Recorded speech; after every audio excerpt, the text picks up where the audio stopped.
Hello Merita, how are you? Fine, how are you? I'm fine, thanks.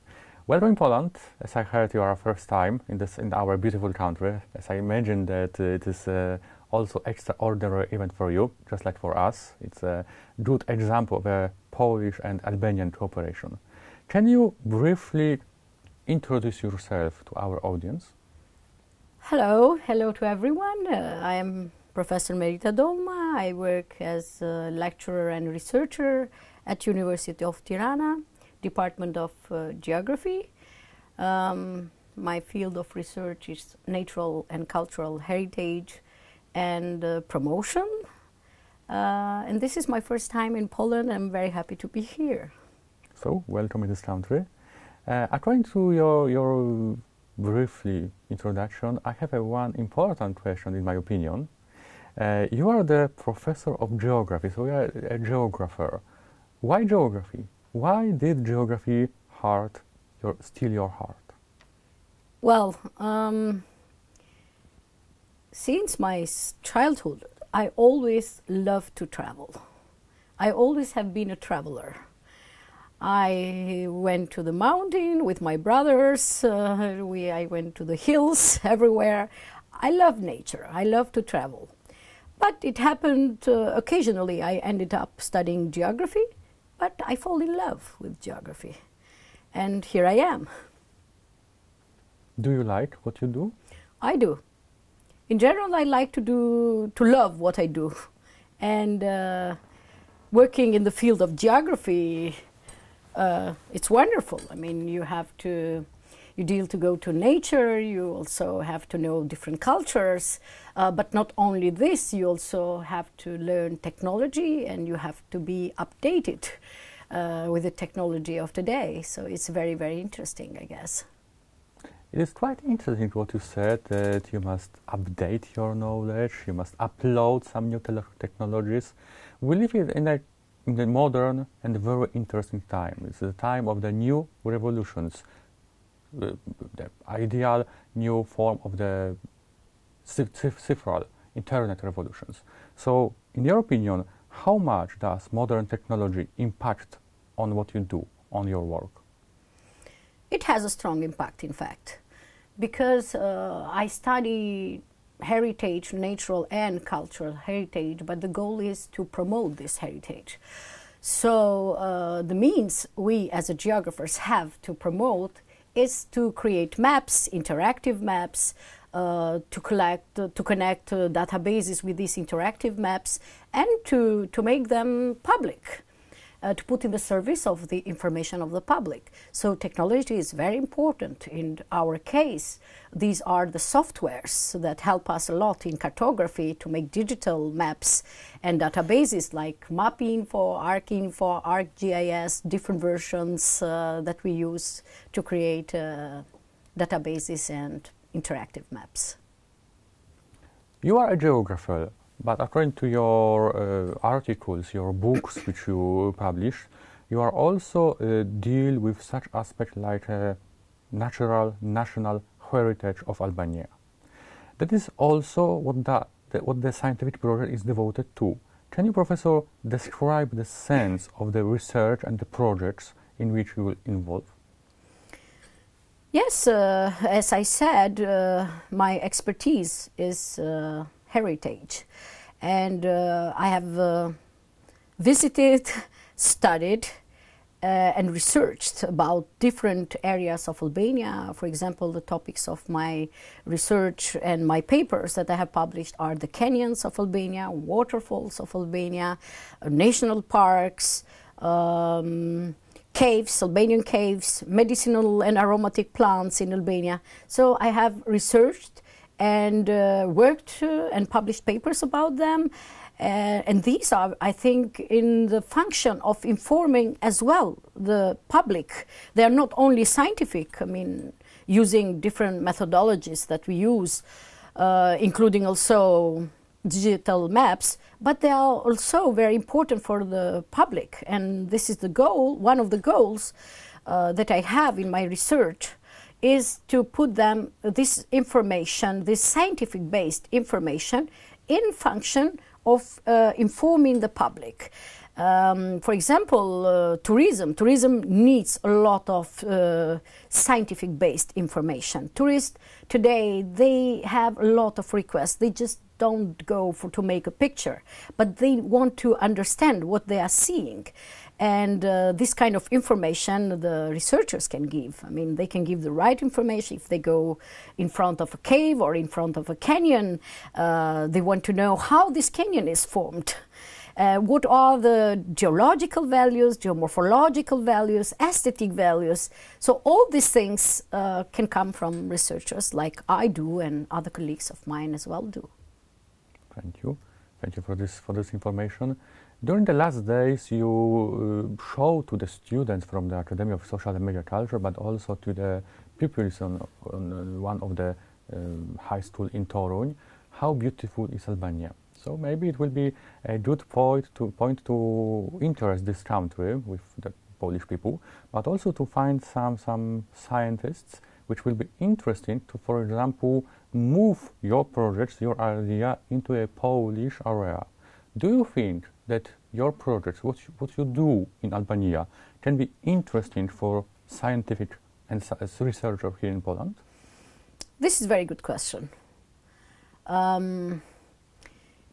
What I do and what I presented in these lectures, it's what also other researchers in many other countries they are doing. So we try to be coherent in methodologies and technology that we use. So I guess, of course, that researchers in Poland, they have advanced a lot, but I guess that they can learn as well new methodologies, especially how to apply these digital information, like creating different applications for touristic navigation in a certain area, how to create interactive tables or maps, how to go from 3D digital maps to 4D digital maps, which is to include there the time element. And this is very new, let's say, that researchers are working, because maybe you go in front of a citadel and you want to know how this citadel has evolved over time. And so technology gives us the possibility to create models, simulated models, how they used to be in different time, in different centuries. And this can be in service of the public if you can create a table, interactive table that you put in front of this monument, for example.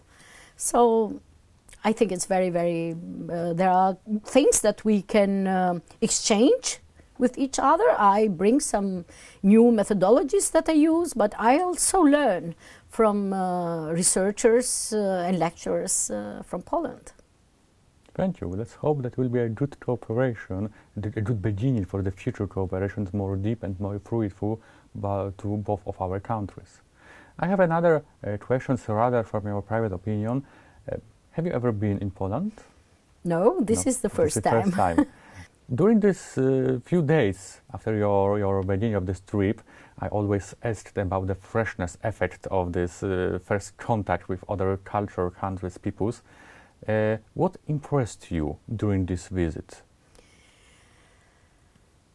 I'm very, very impressed by the people. And this is very important. Beautiful countries you find everywhere in the world, but it's so beautiful and so special to find unique people. I think I found very hospitable people, and this was very, very rare for me. This is my 4th day here in Toruń, and I'm so happy I had the chance to meet friendly people, professionals, people who love their town and their country. So this was very special. As well, I had the chance to try the food, and I'm really impressed by the food. Very good food. Thank you very much. Can you say to our audience what kind of proposition for tourists has Albania? Oh, a lot of proposals. I mean, Albania having a huge potential, although a small country, but having a huge natural heritage and cultural heritage, have possibilities to develop both nature tourism and cultural tourism. So in Albania you might come for visiting, hiking in high mountains. You can come for the sea, swimming. You can come for lake tourism. We have a lot of lakes. You can come for agrotourism, ecotourism, horse riding. This is from nature part of tourism, but also you can visit a lot of archaeological sites, architectural sites. We have of different architectural styles and periods in our country, starting from Illyrian fortifications and later on Hellenic period, Roman, Byzantine, Ottoman, Italian and socialist period, and even modern constructions. Also, ethnographical heritage is very, very rich in our country. You might find artisans that still do their work. They still are very good wood carvers, stone carvers, silver, filigree that they work, they do different things. As well, you will see a variety of folk costumes. Some of them are very unique, like Malsie Made costume or Rajca costume. These are really unique. Or you might find UNESCO sites in Albania. We have Berati, which is a UNESCO site, a city with characteristic 1/1 windows, we call it like that. We have also Gjirokastra, a city which is all constructed with stone, even the roofs. They also have citadels, a lot of monuments of culture, like characteristic houses, like churches, mosques, bridges, a lot of objects. Also, we have in UNESCO Isopolyphonia Labe. This is very rare and special and unique in the world because in the south of Albania, they gather together and they sing together with different voices without instruments. And this is very unique as well. So there are so many things to see. And besides this, you can try the food. Food in Albania you find everywhere you go. Although it is a small country, every area have their own local food. So please, if you come, ask for local dishes, local desserts. And Albanians are very hospitable as well. Mm-hmm. And we have a saying for the guest, we have heart, we have bread, salt and heart. I'm an author of the book Albanian Regions. And here in this book I speak about exactly what I said before, that I speak about Albania, Kosovo, Albanian territories in Montenegro, in Serbia, in Macedonia and in Greece. And I speak about history, geography, natural and cultural heritage. Great. Another question, what is your opinion about the tourists from Poland? Last years, we are having a lot of tourists from Poland. I think tour operators from Albania collaborating with tour operators from Poland, they are bringing a lot of tourists, and we are very happy about that. So it's very common to see Poles in Albania. I also live in a very touristic town, and it's very common to see almost everyday Poles in Albania, especially this year. Which is a difficult year because we still are in pandemic situation. The percentage of the Poles who visited Albania, comparing with other countries, it's 3%, which is very considerable. Mm-hmm. It's on the top list of the countries who visited Albania. Mm-hmm. But they had good opinion, tourists from Poland? I think so. I had chance to be a tour guide of some groups from Poland, and I think they are impressed by the culture of Albania, by the hospitality, the food, and the people. Some countries which have their own, I don't know how to say, mythological animal, mythological symbol or iconic animal, like I don't know, bison in the United States, or and others. What about Albania? Do you have some iconic animal or mythological animal which are like a symbol of your nation, of your state? Of course, we have our eagle, double-head eagle. We are a mountainous country and we have eagle, we have royal eagle. And our symbol, it's double-head eagle, black one on the red field. So this is our flag. And eagle, it's very important, not only as a symbol, but also what does it represent. Very intelligent, very fast. So that is our symbol. From the animals, I think it's the eagle. Yes, but eagle usually has one head, but on your symbol is double head. Why double head? Well, there's a lot of discussions about this. Why double head? There are different opinions. One opinion is that Skanderbeg managed to, in the 15th century, our national hero Skanderbeg, he managed to create an alliance of all Albanian important families from the north and the south. It might be an opinion.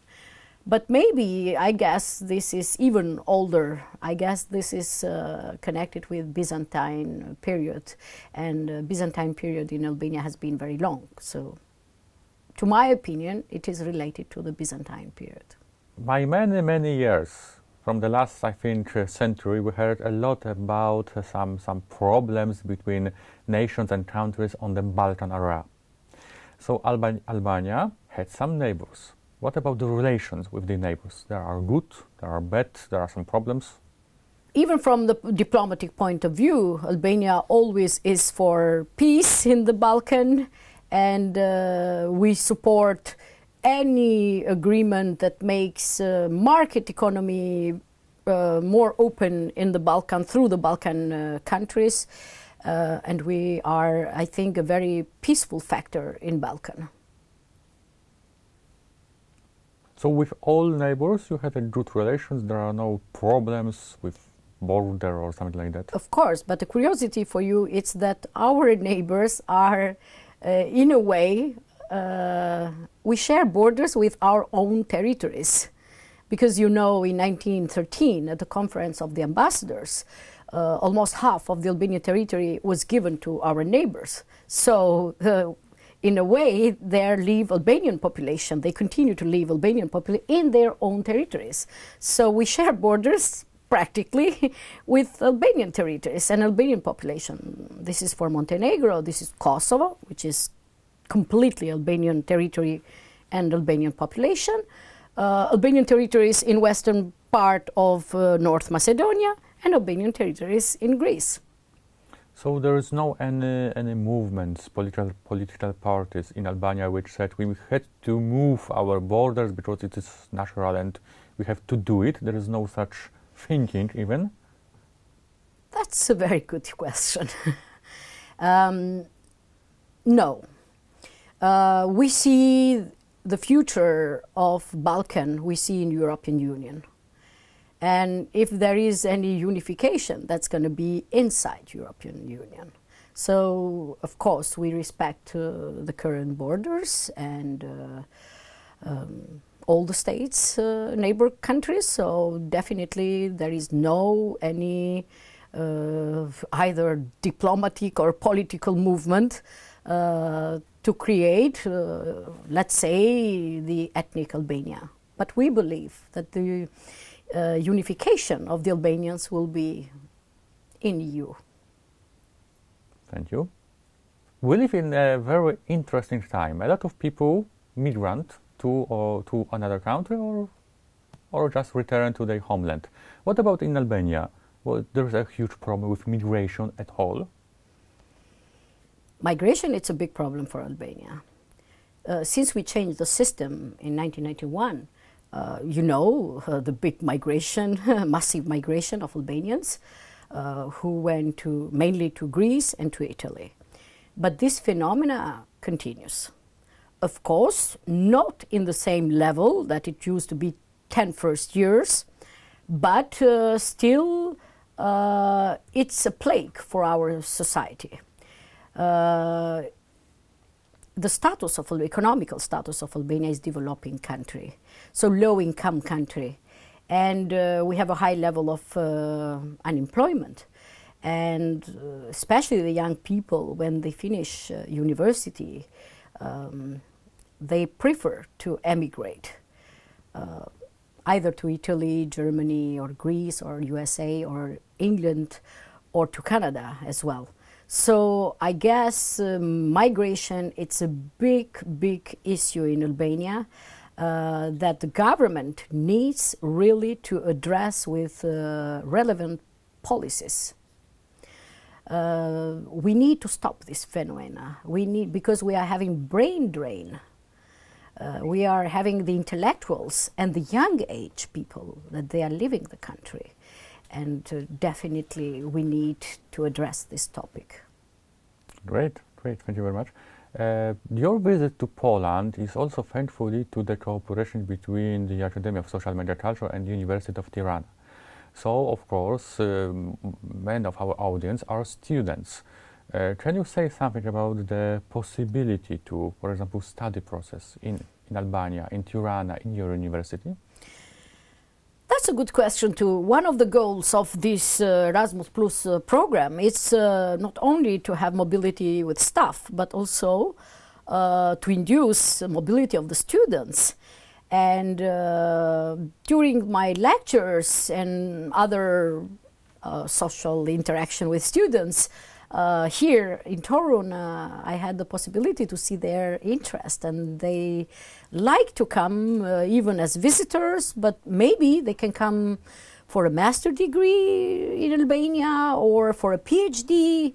Albania is a very interesting country to do a PhD as well, to research on geological or geomorphological topics or biodiversity, variety of topics. Mm-hmm.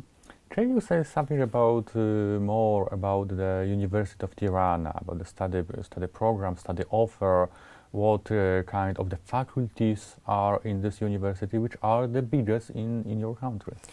Yeah, University of Tirana, it's state university, it's the oldest university that we have. There are a number of faculties, like Faculty of Sciences, Faculty of History and Philology, where I work, Faculty of Foreign Languages, Social Sciences, and so on.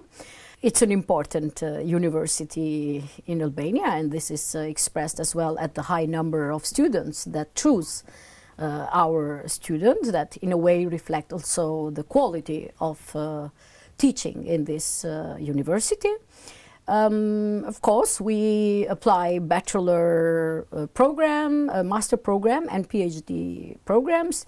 Now we have a lot of bilateral contacts with different universities, even in the scope of Erasmus program, Mevlana, but also other programs.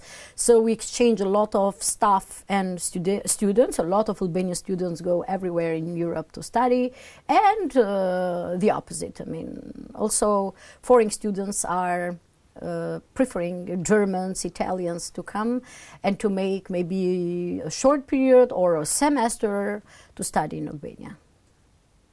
What is quite interesting that Albania is in Europe, is in the Balkan area, but it's not still in European Union. In European Union, what is the perspective for Albania, for the future of being or not in EU? We are a European country, so we belong to the family, naturally. So normally we are working hard to meet the standards, even from different standards. I mean, we are working to meet those standards, and I hope that the day that we will be a member of EU will not be far away.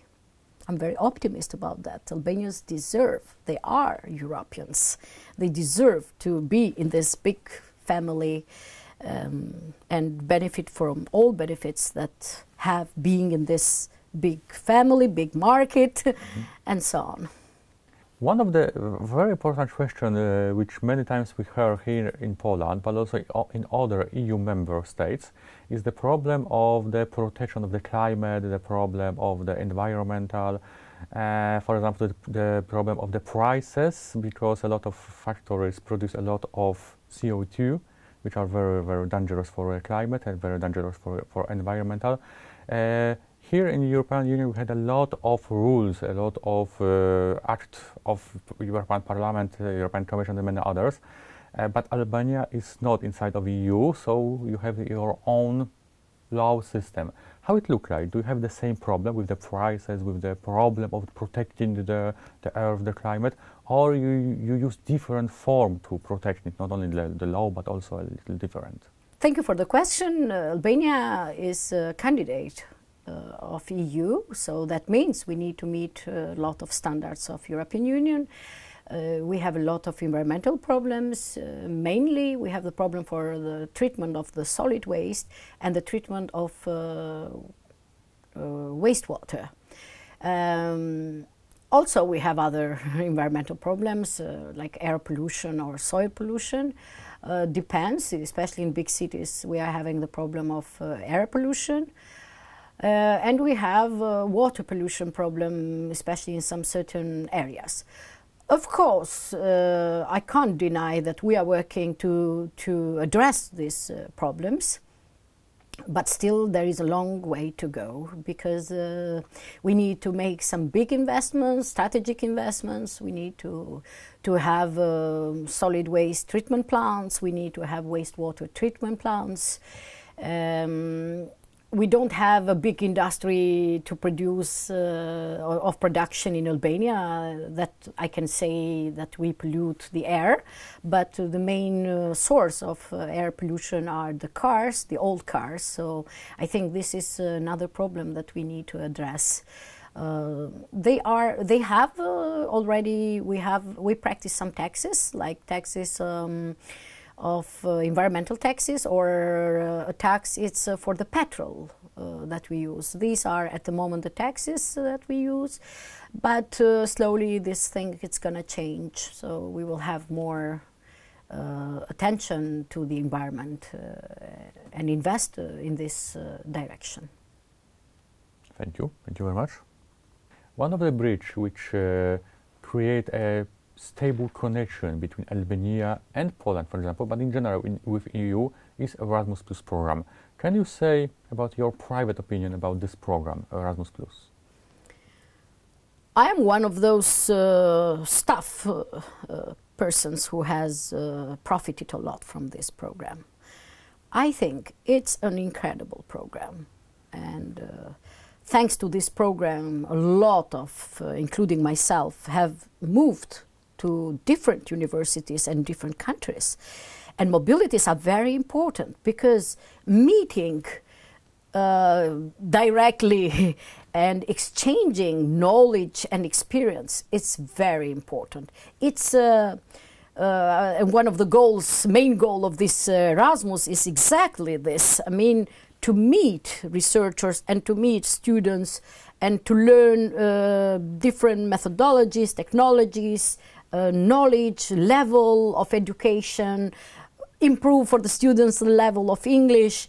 So my opinion, it's unbelievable. I mean, I think it's very, very, very good program, and I advise to my younger colleagues and also to the students to apply and to profit from this program.